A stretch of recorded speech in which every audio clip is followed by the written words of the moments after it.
Assalamualaikum warahmatullahi wabarakatuh. Waalaikumsalam warahmatullahi wabarakatuh. Alhamdulillah. Alhamdulillahilladzi hadana li hadza wa ma kunna linahtadiya laula an hadana Allah. Asyhadu an la ilaha illallah wa asyhadu anna sayyidina Muhammadan abduhu wa rasuluh. La nabiyya ba'dahu. Allahumma salli wa sallim wa barik wa karim ala sayyidina Muhammad wa ala ali sayyidina Muhammad. Amma ba'du. Hadirin muhtaramin yang saya muliakan, para jamaah, bapak-bapak yang insyaallah sama-sama dimuliakan Allah Subhanahu wa taala. Alhamdulillah, pada malam hari ini kita semua masih diberi kesempatan oleh Allah Subhanahu wa taala dapat berkumpul bermuajaah di tempat yang mulia ini dalam rangka thalathul ilmi. Mudah-mudahan duduk kita semua di tempat yang mulia ini menjadi sebab kita semua dicatat oleh Allah Subhanahu wa taala termasuk dalam jalan ahli surga Allah Subhanahu wa taala. Amin. Untuk selanjutnya mari kita buka kajian kita ini dengan bacaan suratul Fatihah. Kita niatkan mudah-mudahan dengan barokah suratul Fatihah ilmu yang kita kaji pada malam hari ini Allah jadikan ilmu yang manfaat, ilmu yang barokah di dunia dan akhirat. Amin. Serta dengan barokah suratul Fatihah mudah-mudahan kita semua, keluarga kita diberikan kesehatan, panjang umur, fi taatillah, keluarga yang sakinah, mawaddah warahmah, keturunan yang saleh-salehah, serta dengan barokah suratul Fatihah mudah-mudahan segala hajat dan urusan kita di dunia maupun di akhirat segalanya dimudahkan dan dimudahkan oleh Allah Subhanahu wa taala. Wa ala alihi wa ala kulli niyyatin shalihah. Fadum ila hadratin Nabiul Mustafa Muhammadin sallallahu alaihi wasallam wa ala alihi wa ashabihi wa azwajihi wa dhurriyyatihi wa ahli baitihi wa khususan ila musannifin hadzal kitab Syekh Imam الشيخ صالح مسلم الحضرمي يشارك في هذا الكتاب الشيخ الإمام الشيخ محمد ناوان وجعل مكتب من جميع الكتب المسلمين في إشكال المعاشر وجميع الشيخ خصوصا وشيخنا عبد الله بن محمد وشيخنا محمد بن سلام وشيخنا أحمد بن الزبدي وزواجي وولدي وصلي فوري وثم إلى عدم المجيز ثم شافعي في عبد الحنان في الأسفل وسماع مسلك أحمد بن رشدي ثم الذي أولي تعالى في المكان المشارك والأرض ومغاربها برها وبحرها خصوصا إلى سيد شاه سلطان الأولياء الشيخ عبد القادر الجيلاني رضي الله عنه الشيخ الأشرف الشاذلي الشيخ بهاء الدين النقشبندي والشيخ القاسم الجنيدي الشيخ أحمد بن علي الشيخ الخديوي وسام قرني حسن بصري وسيد الشيخ سيد محمد بن علي بن مالكي الحساني إبراهيم الدسوقي معروف القرحي السالي السقطي سفيان الثوري ثم يجب المسالك والمنتهى ثم إلى حضرة إلى جميع أولياء التي صافي الجواد ومن أولياء جاكرتا خصوصا إلى حبيب حسين بن أبو بكر أحد سلطان ثم إلى حضرة جميع جدي الله خصوصا إلى مكي وبداية بجواب الشيخ حازم في مصباوي وزباني والبزاري أبي عبد المشادي ثم إلى حبيب مقدار ثم جميع أرواح آبائنا وأمهاتنا وأجدادنا وجداتنا ومشايخنا ومشايخ مشايخنا لمن حبنا لمن أحسن إلينا والذين من الحقوق الواجبة علينا خصوصا إلى جدي سيد الطعام بشير المسلسل أزواجهم وذرياتهم وأصولهم وفروع فروعهم شيء لله لنا ولهم الفاتحة. أعوذ بالله من الشيطان الرجيم. بسم الله الرحمن الرحيم. الحمد لله رب العالمين الرحمن الرحيم مالك يوم الدين إياك نعبد وإياك نستعين اهدنا الصراط المستقيم صراط الذين أنعمت عليهم غير المغضوب عليهم ولا الضالين. بسم الله الرحمن الرحيم. قال المصنف رحمه الله تعالى ونفعنا به وبعلومه في الدارين آمين. Bismillahirrahmanirrahim. aqallul kafni ya, minimalnya kafan, minimalnya memakai kafan itu ya. Oke, kita. Nggih. Bismillahirrahmanirrahim. Faslun aqallul kafni thawbun ya'ummuhu wa akmaluhu lirrajuli thalathu lafaifa walil mar'ati qamisun wa khimarun wa izarun wa lafafatani. Bismillahirrahmanirrahim. Fasal menjelaskan tentang kafan. Jadi kemarin kita sudah membahas memandikan mayat, ya kan? Memandikan mayat, berikut kesunahan-kesunahan yang jarang kita ketahui. Nah, sekarang kita setelah proses mayat meninggal kemudian dimandikan, proses selanjutnya adalah mengkafani jenazah. Aqallul kafni, minimalnya kafan adalah thawbun ya'ummuhu, satu pakaian yang bisa menyelimuti tubuhnya mayit. Ayyasturu jami'a badanil mayyiti, yaitu menutup seluruh tubuhnya mayit, ghairu ra'sil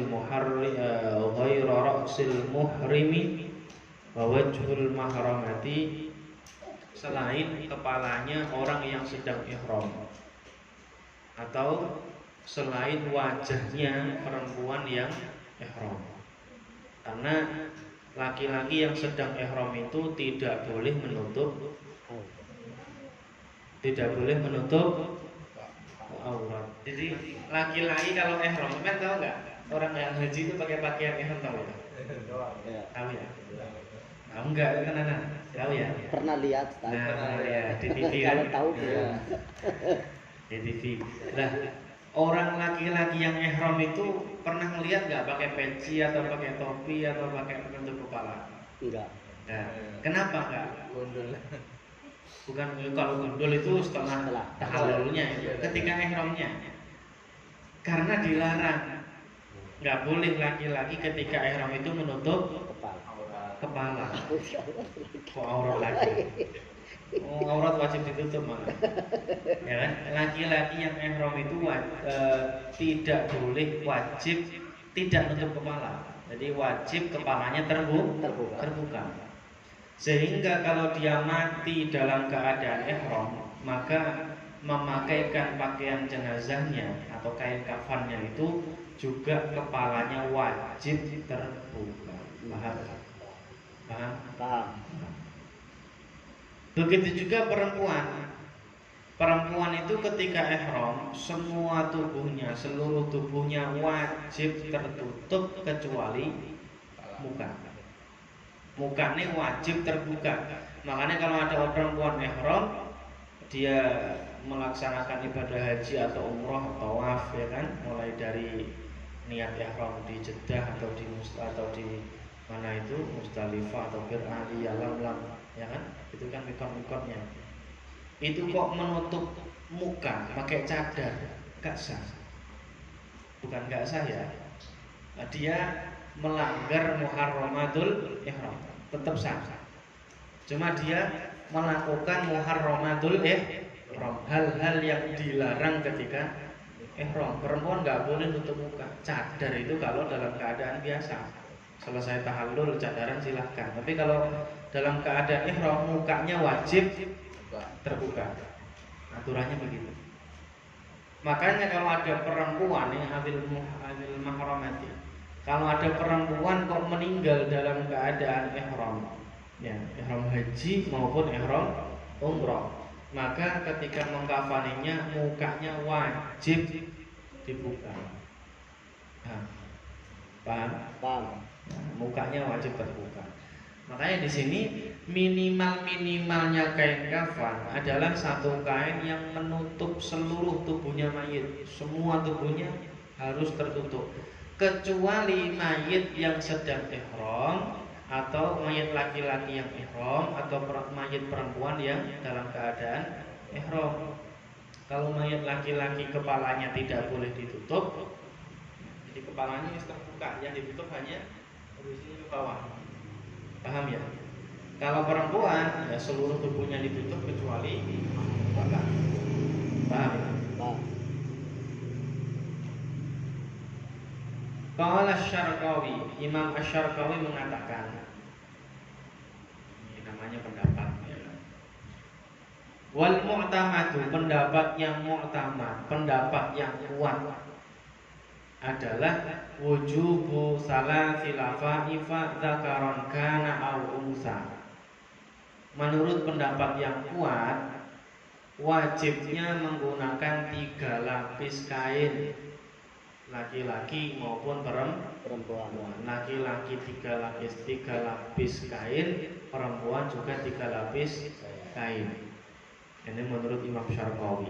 Berarti pendapat yang minimalnya kafan adalah 1 yang menutup seluruh tubuh, ini berarti pendapat yang bukan mu'tamad menurut Syarqawi. Mu'tamad itu apa? Pendapat yang bisa digunakan untuk pegangan hukum, namanya mu'tamad. Paham ya? Paham ya? Idza kufina min malihi wa lam yusi bi isqatiz zaidi 'ala al-wahid wa lam yamna' minhu gharimun mustaqrid dinihi litilka. Wa in kana fil warathati mahjurun 'alaihi 'ala al-mu'tamad. Ketika si mayit tadi dikafani dengan hartanya sendiri. Kalau pakai hartanya sendiri ya kain kafannya harus minimalnya 3. Menurut yang mu'tamad ya. Dan si mayit tidak berwasiat untuk menggugurkan tambahan daripada 1, kecuali mayitnya wasiat, saya wasiat nanti kalau saya mati kain kafanin 1 lapis saja, jangan lebih dari 1 lah. Kalau seperti itu ya diikuti, gitu kan? Paham ya? Diikuti saja. Walam yamna' minhu gharimu mustaghriqinihi litilka. Dan gharim, orang-orang yang diutangi mayit. Mayit ini punya utang. Mama mayitnya punya utang sama Pak Yasirun, punya utang sama Pak Kohar, Mas Amin punya utang. Nah, mayit ini juga punya tinggalan. Akan tetapi tinggalannya mayit ini menghabiskan hutangnya. Utangnya 10 juta, mayit punya duit cuma 5 juta. Atau ya, kalau 5 juta kan pasti habis semua. Atau pas 10 juta itu juga menghabiskan hartanya kan, berarti. Berarti kalau seperti itu kan dia tidak punya warisan sama sekali kan. Nah, kalau mayit yang seperti itu, mayit tetap dikasih kain kafan 3 lapis selama orang-orang yang diutangi mayit tadi ridho, tidak melarang. Kecuali si Pak Toharnya ngelarang, jangan, mayit punya utang ke saya, kain kafannya 1 aja udah, yang 2 kainnya itu buat bayar utang saya gitu.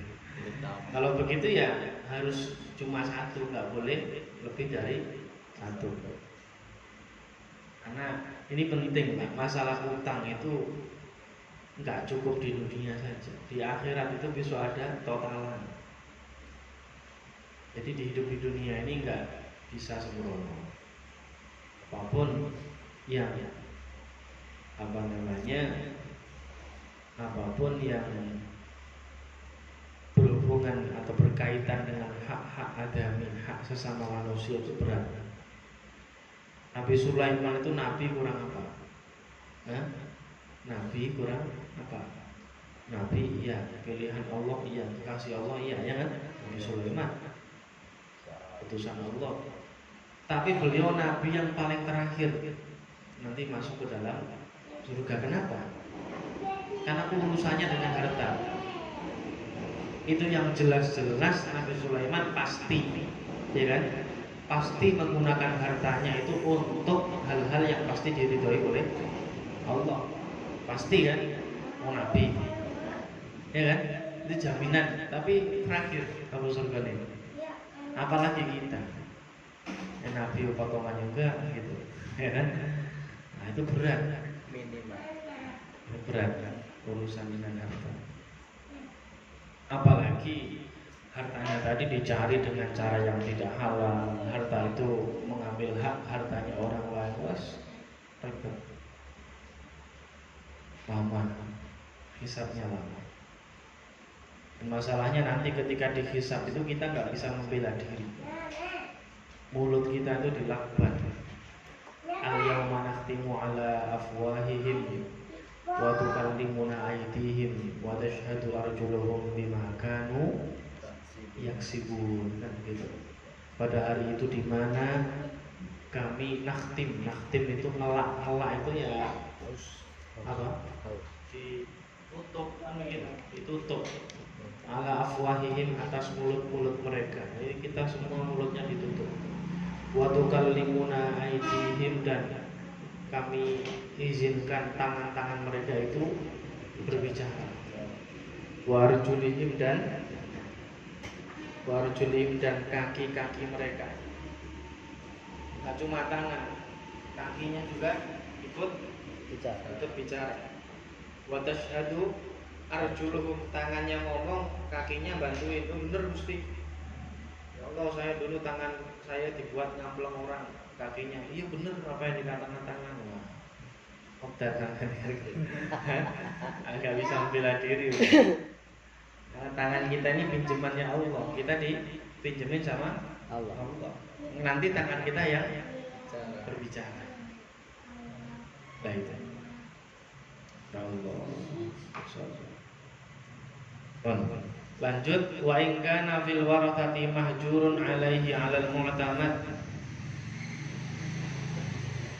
Walaupun di ahli warisnya itu ada seseorang yang mahjur alaih. Mahjur alaih itu dalam bab fikih itu ada seseorang yang dicegah untuk mentasarufkan hartanya sendiri. Dia punya uang tapi syariat melarang dia untuk menggunakan uangnya. Itu siapa saja? Anak kecil. Anak kecil nggak boleh menggunakan uangnya itu untuk keperluan dirinya. Kalau dia yang jalan nggak boleh. Kenapa? Gampang diakali orang.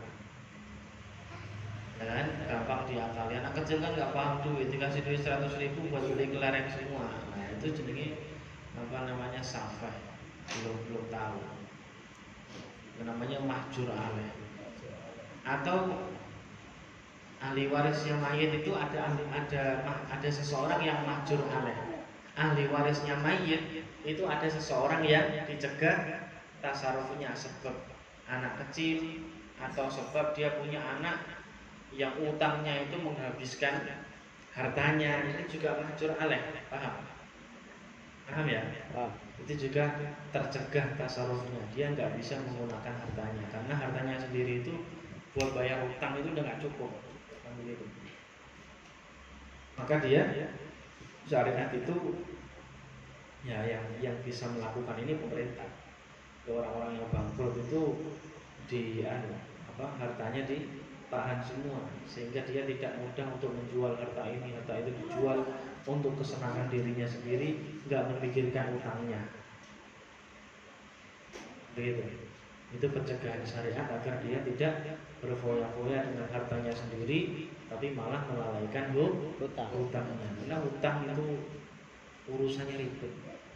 Hutang itu repot di akhirat nanti. Makanya Rasulullah itu nggak mau nyolati sahabat yang punya hutang. Itu banyak hadis. Ketika orang meninggal, ya Rasulullah si fulan meninggal punya hutang. Punya ya Rasulullah, ada yang nanggung. Yang nanggung saya ya Rasulullah. Ayo berangkat. Nyolati ya Rasulullah. Kalau ditanya itu punya hutang, punya ya Rasulullah. Punya warisan yang bisa untuk bayar utangnya, atau ada yang menanggungnya? Enggak ada ya Rasulullah. Ya sudah, sholati sana saudara. Begitu. Itu menunjukkan masalah hutang itu enggak sembarangan. Ini hutang kan, yang jelas-jelas saya pinjem tapi belum dibayar. Apalagi yang tidak mau bayar. yang maling di rakyat gitu. Nah, ini lebih parah lagi. Urusannya nanti bukan hanya sama 1-2 orang, se-Indonesia urusannya. Gitu Bang. Kemudian wa in kana fil warathati mahjurun alaihi 'alal mu'tamad wa illa iktasara 'ala thalath li anna zaid 'alaiha sunnah. Walaupun ahli warisnya ada yang mahjur alaih, tetap dia dilapisi kafan 3 kali lapis. Ini karena saking sunnahnya untuk mengkafani mayat 3 lapis. Kecuali kalau masalah utang, nah itu hanya 1 saja. Kecuali ahli orang-orang yang dihutang itu ridho, itu nggak apa-apa lah. Saya dikurangi cuma kain kafan ini nggak apa-apa lah. Siang di kain kafan 3 saja nggak apa-apa, saya ridho. Nah kalau begitu ya 3. Kalau nggak ridho, punya utang ke saya belum bayar-bayar, kain kafannya 1 aja, ya harus 1. Nggak boleh lebih dari 1. Nah, kemudian biaya untuk membeli kain kafan yang lapisan kedua dan ketiga berikan pada dia untuk bayar utangnya, itu pun masih kurang kan gitu. Paham? Lanjut. Karena apa? Kesimpulannya annal kafan itu binisbati dalam penisbatannya lihaqillahi ta'ala, pada haknya Allah Ta'ala. Kain kafan itu ya haknya Allah untuk hambanya. Kalau haknya Allah, yang penting 1 kain yang bisa yasturul aurah, yang bisa menutup auratnya, kan begitu. Wa bin nisbati li haqqil mayyit, tapi kalau nisbatnya untuk haknya mayit, ya kan, mansuban bihaqqillahi, juga dinisbatkan pada haknya Allah, maka ma yasturu baqiyatul badan. Kalau haknya Allah saja, ya sepenting auratnya tertutup, kan begitu. Kemudian kalau nisbatnya haknya mayit dan berkaitan dengan haknya Allah, maka seluruh tubuh. Kemudian kalau nisbatnya untuk haknya mayit saja, maka ya dua lapis, lapisan yang kedua dan yang ketiga. Wa yusannu fil kafanil abyad, dan al abyadu, dan disunahkan dalam kain kafan itu warnanya putih. Walaupun selain putih juga tidak masalah aslinya, begitu. Mau kain kafan batik, mau hitam juga boleh, begitu. Cuma ya aneh, sunahnya putih. Wal malbusu aula minal jadid, kain yang sudah terpakai lebih utama daripada kain yang baru. Wa yajuzu ghairuhu mimma yajuzu lubsuhu hayyan, dan boleh baginya memakaikannya kain kafan dengan model apapun, bukan model, dengan macam kain kafan apapun, selama kain kafan itu boleh digunakannya ketika dia masih hidup. Kain apapun, laki-laki kan boleh, yang nggak boleh kain kain sutra, maka nggak boleh mengkafani mayit itu dengan kain sutra. Wa akmaluhu lirrajuli, sedangkan kain kafan yang sempurna untuk laki-laki, walau saghiran, walaupun laki-laki itu kecil, yaitu salasul lafaifah, 3 lapis kain kafan. Ya kullun minhal badan, yang 3 lapis kain kafan itu bisa menyelimuti keseluruhan badannya. Walil mar'ati qamisun, dan bagi perempuan yaitu apa? Qamisun, gamis. Perempuan itu dipakaikan qamis itu gamis.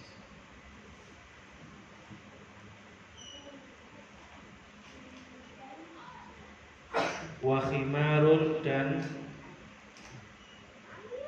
gamis yang menutup seluruh tubuhnya. Wa khimarun, dan khimar. Khimar itu apa? Khimar wa huwa thawbun tughatti bihil mar'atu ra'saha, dan kerudung Yang pertama perempuan tadi dipakaikan gamis yang menutup seluruh tubuhnya. Yang kedua khimar, perempuan itu dipakaikan kerudung. Memang ya, main perempuan dikasih kerudung nggak? Hah?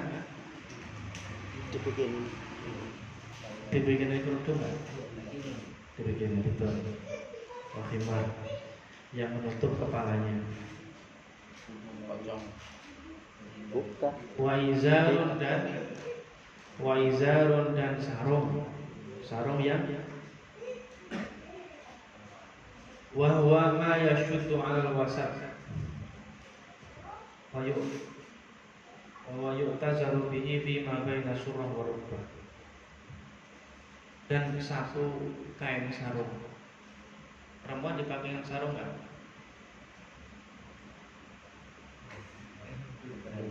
Tahu kan? Ini harus tanya pada perempuan yang suka ngurusin jenazah, ini harus begini gitu ya. Paham ya? Harus begini. Satu, kalau laki-laki kan 3 lapis kain yang menutup seluruh tubuhnya. Kalau kecuali kepala laki-laki yang dalam keadaan ihram tadi. Kalau perempuan menggunakan satu gamis yang menutup seluruh tubuhnya. Paham ya? Kemudian dipakaikan kerudung, kemudian dipakaikan sarung, kemudian 2 lapis lagi. 2 lapis untuk untuk membalut tubuhnya berarti. Satu gamis seluruh tubuhnya, kemudian yang kedua dipakaikan kerudung, ya kan?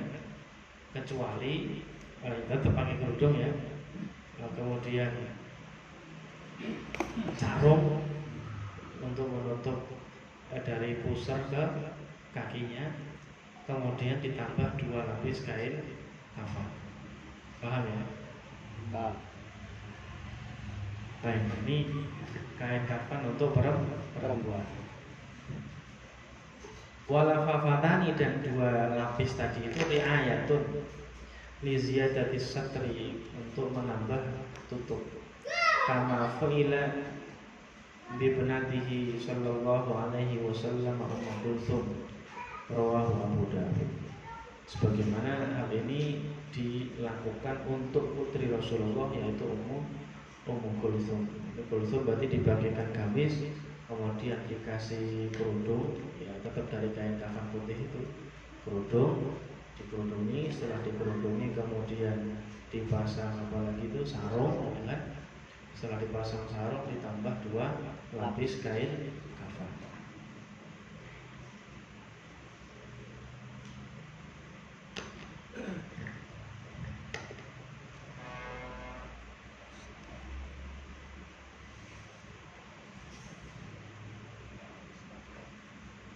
Kalau laki-laki, wajibnya laki-laki 1. Yang 2 dan ketiga itu kain kafan yang sunnah. Kalau wajibnya perempuan, wa ammal mar'atu fasunnatu fi haqqiha ghairu salat, selain 3. Berarti gamis, khimar, sarung, faqat ar-rajulu fil wajib wa khalafatu fil wujub. Khamsah wa qara'at tanzil. Na'am yandabu syaddu sa'dusul ala sadril mar'ati fawqa al-aqnaf litajma'. Kalau perempuan yang minimalnya selain 3 itu minimal, tambah lebih baik. Itu. Ada pertanyaan, silakan, mengenai mengafani jenazah ini.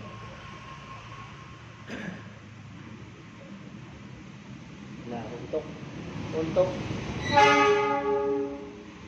kalau di sini tidak dijelaskan untuk pocong terus ngikat sampai 7, nggak ada. Berarti umpamanya asal dibalut saja terus kemudian dikumpulkan pun sudah sah gitu berarti. dasar. Bahkan kalau dikubur itu kan jenazahnya dibuka tali pocongnya kan? Ya nggak? Dibuka. Tali itu untuk mengikatnya ketika digotong kemana-mana biar kainnya nggak buka. Tujuannya seperti itu.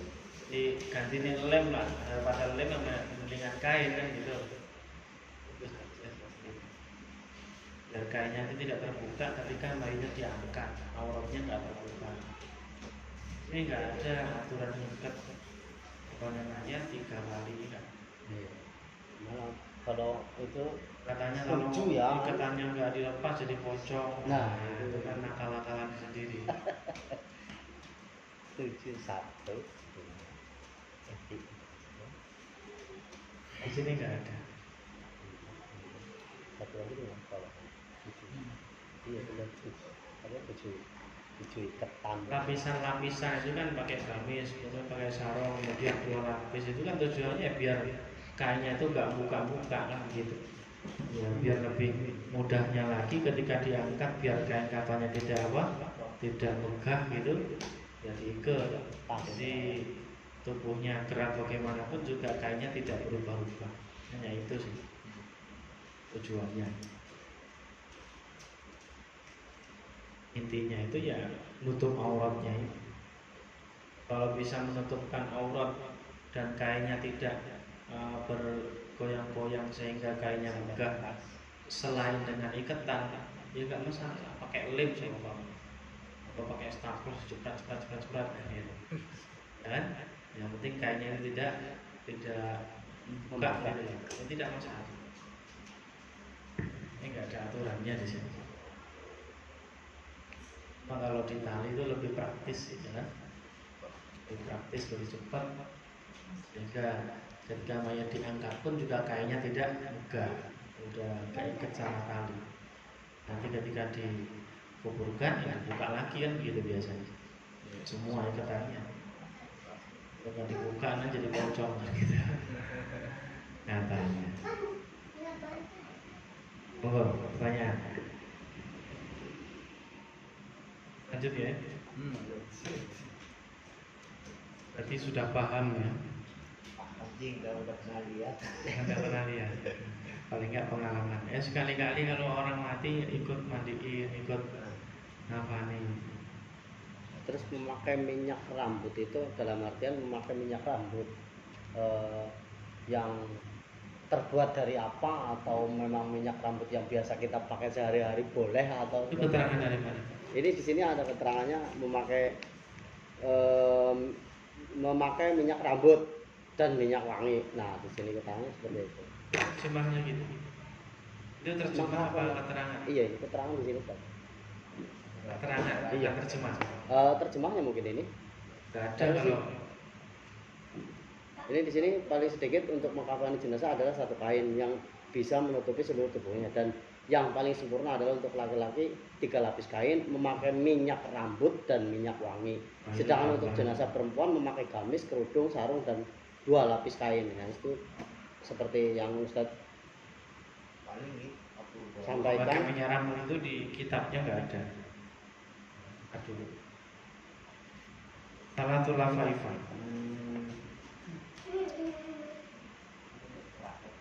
Kalau pakai parfum iya. Kalau parfum sih ya. Kalau minyak rambut ini. Padahal minyak rambut enggak. Kalau pakai parfum iya di situ.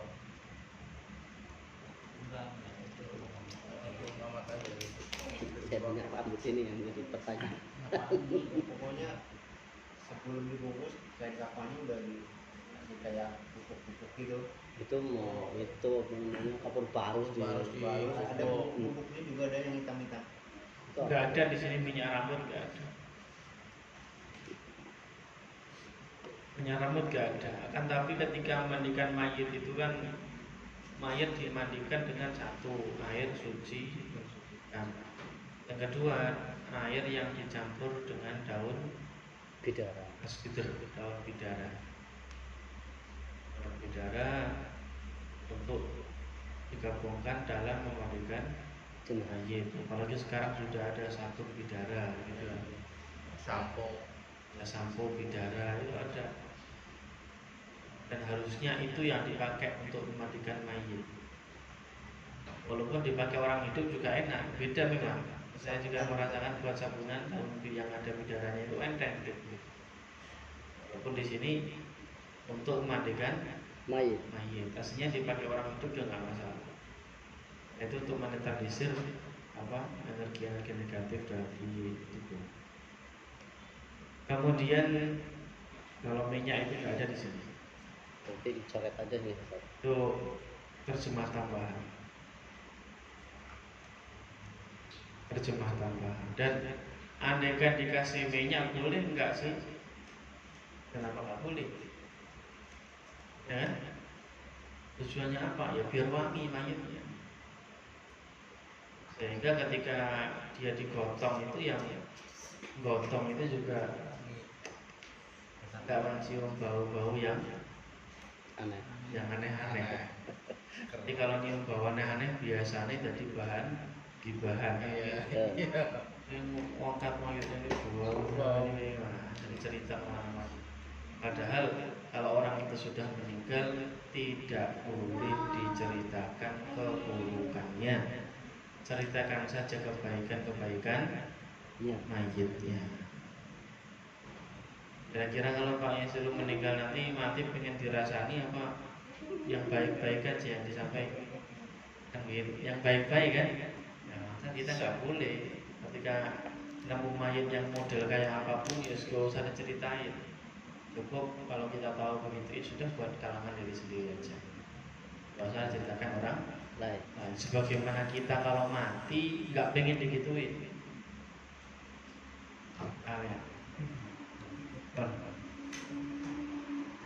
Berarti untuk keterangan yang di sini dicoret aja atau gimana Ustaz? Apa? Yang keterangan di sini dicoret aja? Dicoret boleh atau dibuletin aja nggak masalah. Karena itu bukan terjemah dari kitabnya. Bukan terjemah dari sini ya? 3 lapis, sudah setelah itu perempuan, gamis, kerudung itu. Bukan terjemah dari kitabnya, itu tambahan dari penerjemah. Mungkin lagi nerjemah ingat yang wangi. Ini nggak masalah kan, ditambahkan aja lah. Ya umpamanya dibaca terus kalau nggak tahu kan kemungkinan taunya penjelasan yang ada di sini gitu kan. Kalau yang nggak paham kan itu penjelasan saja, nggak cuma dari kitabnya. Allah, wallahu alam bishawab. Bismillah. Ada pertanyaan silakan. baru niat ya. Baru kita memayang air atau kita sebaliknya, terus kita jadi belum. Kalau kita cara mengikhlaskannya, apakah dia gugur utangnya atau belum? Mayitnya utang sampean. Iya, sebaliknya lagi baratnya gitu. Terus Kalau sampai meninggal belum sempat bayar. iya, Cara mengikhlaskan ya. walaupun yang akan sebayar gitu ketika Terus keinginannya sampean apa? harusnya ini ikhlaskan gitu. Ingin mengikhlaskan. Ya Iya. sudah, saya ikhlaskan ya Allah udah tahu. Jadi mayit itu tetap juga gugur kan? Apa? Mayitnya yang utang itu gugur. Utang si mayit sudah gugur termasuknya gitu. Ya sudah gugur lah. Kalau nggak gugur datangin sampean. Sudah gugur. Dengan sampean niat mengikhlaskan hutangnya cukup. Karena Allah itu ya alamus sirra wa akhfa. Allah itu mengetahui hal yang samar, yang engkau kontakkan dalam hati itu Allah tahu. Allah tahu. Sehingga keikhlasan dalam hatimu itu juga sudah membebaskan mayit dari hutang. Begitu. Biasanya beredar lagi gitu. Nggak bisa. Dia pasti nggak apa-apa. Malu cuma Kadang mengikhlaskan karena terpaksa. Aslinya udah belum diikhlasnya, tapi gimana lagi? ngomong ke ahli waris. Kalau kayak 100 200 mungkin ya Ustaz. Kalau 100 200 mungkin ikhlas. Iya. Nah kalau udah ngomong cetek ya betul ya Ustaz. Gimana tuh? Ya udah, Ikhlas ikhlasin juga. aja. Ya sini orang ikhlas sih. kayaknya ahli waris tidak bisa beda-beda juga gimana? Loh, kita nggak ada gimana-gimana, nanti di akhirat dibayar. Urusannya Nanti di biar akhirat ada pembayarannya. Pembayarannya dia akan memberikan pahalanya untuk sampai. Kan begitu. enak. Tapi kalau dia nggak bisa membayar, dosanya sampai dikasih ke dia. Bayarnya dengan amal. Jadi banyak-banyakin ngutangin orang. Doain nggak bisa aja.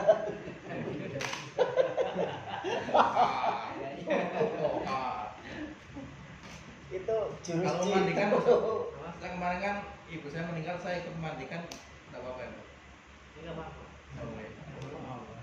Itu udah kemarin Emang saya kenapa? udah Ada yang tanyain nggak boleh? itu. Ada yang nggak boleh. Karena kan waktu itu ada yang jangan tuh itu kan Batal. perempuan gitu. Iya, kemarin udah. Mungkin nyiramin doang kali. Karena Nyiramin. Ikut nyabun bang. nggak masalah, kan Anak. anak ngaji aja. Iya. Yang mandiin orang ngaji, masalahnya itu loh. Kalau ngaji ya ngerti, ya kan? Istrinya, anaknya, walaupun laki-laki yang meninggal perempuan ya sama Iya. suaminya mandiin, anak laki-lakinya mandiin, nggak masalah. Jadi Bapaknya mandiin, bapak mertuanya mandiin, nggak masalah. Karena mertua itu bagaimanapun nggak ada mantan mertua. Kalau mantan istri ada, Ya. kalau mantan mertua nggak ada. Jadi tetap itu orang tuanya dia. Gitu. berarti udah benar. Tapi orang umum kan di masyarakat. Iya. Yang nggak umum karena nggak ngaji. Kalau ngaji Ada jadi umum. sunting-sunting gitu. Tahu. Nggak masalah.